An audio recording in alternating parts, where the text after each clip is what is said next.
Our top story tonight at 6, the Georgia National Fair returns to Perry this week. Looking forward to it, and 41 NBC's Amber Lake spent the day watching the setup at the fairgrounds, and she found out how much money this big event brings into the area.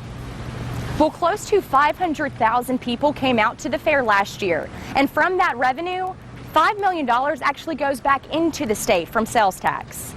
While they're here, we have people that come from all over the country to our Georgia National Fairgrounds in the state of Georgia, in the city of Perry. And of that, we have an $80 million economic impact that we give back that is strictly involved, and that was a study done by the University of Georgia. Chief Marketing and Business Development Officer Keaton Walker says the fairgrounds facility is given $1 million from the state every year.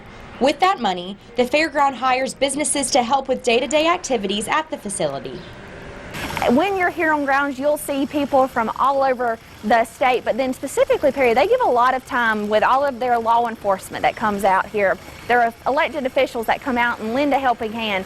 Walker says the fair projects to have a lot more people this year compared to last year. Thank you.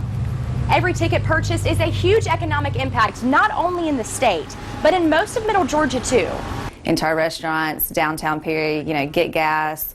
Our 20 hotels are all full for the entire 10 days. Equals somewhere between like $20 and $25 million on the economic impact that we see just locally. Allison Hamsley is the president and CEO at Perry Convention Visitors Bureau.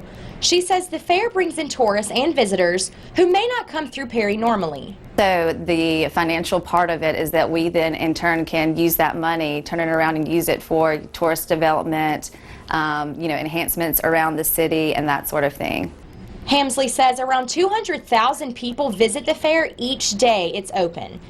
In Perry, Amber Lake, 41 NBC News.